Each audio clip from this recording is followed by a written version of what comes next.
Hello and welcome to this video where we're going to be looking at the process steps for the production of a consumer battery. Now when we're talking about a consumer battery, we're talking about these 9-volt batteries here. Let me do some sketching. So this type of thing, we've got the typical cylinder. So initially we've got to go through mixing the components and all of the ingredients together for the electrode side. Now the electrode is made up of the cathode and the anode. So to start with, we've got the ingredients coming in. We can see that here. These are then mixed such that they create a slurry. Now, one thing that's going to be clear, there's a distinct line between the two processing lines. Okay, so we've got the cathode going down one side over here, and we've got the anode going down the production line over here. So once that slurry is made, it's then coated. Now in the coating process, the anode and the cathode material are coated onto a metal foil. Now the foiling process, the coating process onto the foil is generally done in a continuous manner. This allows for high volume production. So we've got the slurrying done here. Okay, so we've then got the coating onto the foil, and the next step is what they call calendaring. Now calendaring is where we are achieving the desired thickness of the foil and the slurry together. Okay, so that's that here. And then the next part is slitting. Now you can imagine this metal foil is quite wide, which is way wider than the requirement for a battery. So that is slit into the correct sizes, which will be the height of the battery. So that's basically this height here. And that's what that will be slit into. Okay, so that's that slit. Now, what we have here is our process done. So this is our first process done, and that is now complete. It then moves on to the assembly stage. Now during the assembly, we are looking at the cathode tabs and the anode tabs being welded onto the foil itself that we just created and slit. Okay, so the tabs allow for the current to flow in and out of the battery cell. So that's that section here.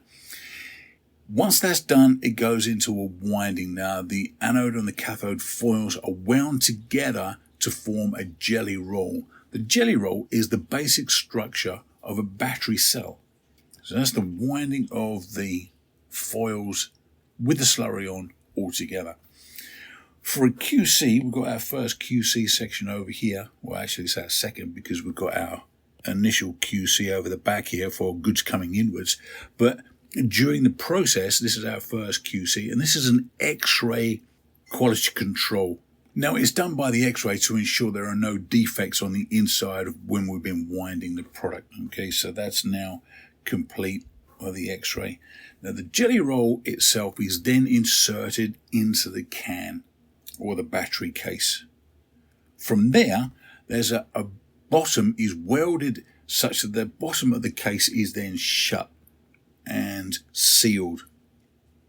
It then goes through a grooving process. Now the battery case is grooved to allow for expansion of the electrolyte during charging process. The next stage is where we're going to put all of these cells into an oven to allow them to dry. This removes all of the residual solvents that have been used in the process up until this point. After everything's dried out, the electrolyte is injected into the battery cell itself. So the electrolyte is a solution of chemicals that allows the battery to produce electricity. The next section is the CID welding. Now the CID is current interrupt device. This is welded to the battery cell. The CID prevents the battery from overcharging, so it's basically a protecting the battery cell itself. Once that's done, the battery is then sealed, so the top is then sealed on and welded, so that's now completely shut. The next stage is tubing and barcoding. Now, clearly we need to understand what we're produced, and we need to barcode the identification of the battery cell and its specifications onto the can itself. So that's that. Tubing and barcoding done. And the next stage is, or the last stage in the assembly process, is pre-charging. Now the battery cell is pre-charged to activate the active materials within the cell itself. Okay, so that's that done. So we've now got this section done and complete before we move on to the next stage. Now the next stage is testing. Okay, so the first part of the testing is the formation of the battery cell, and the formation is where it is cycled between high and low voltage. The formation process creates the structure of the battery cell and it improves its overall performance. Okay, so that's the formation done.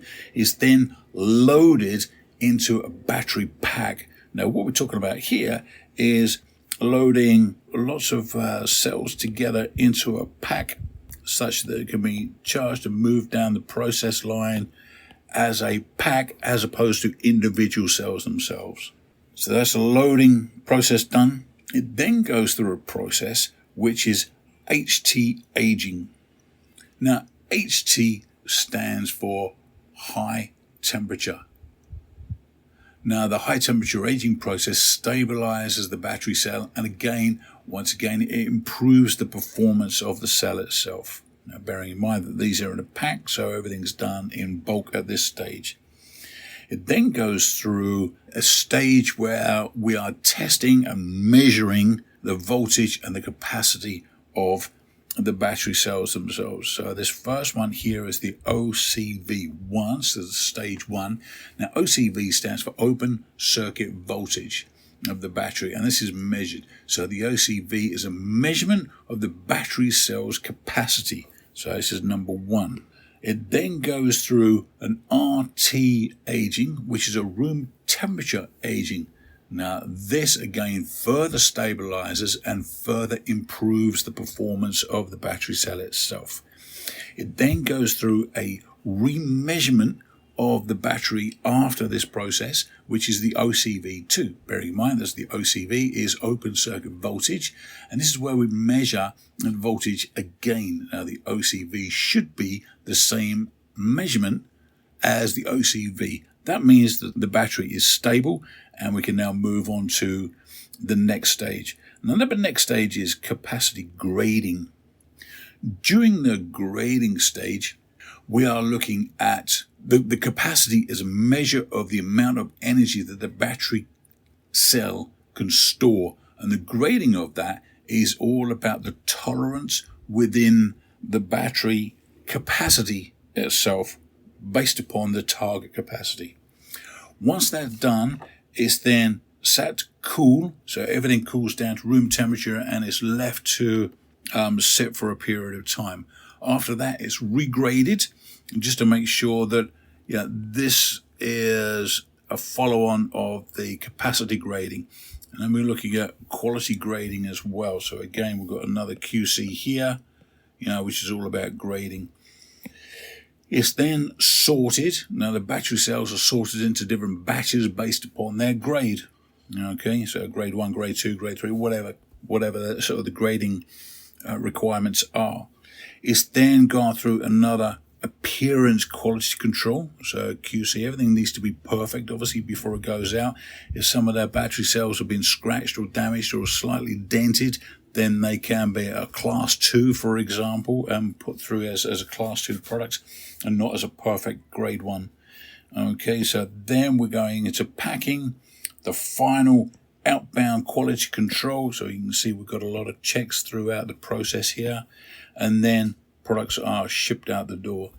Now this is basically the final step, and we can say that that is now done. So that is a very basic and general overview of the manufacturing process of a lithium-ion battery and the specific steps that may vary depending on the manufacturing or the type of battery being processed.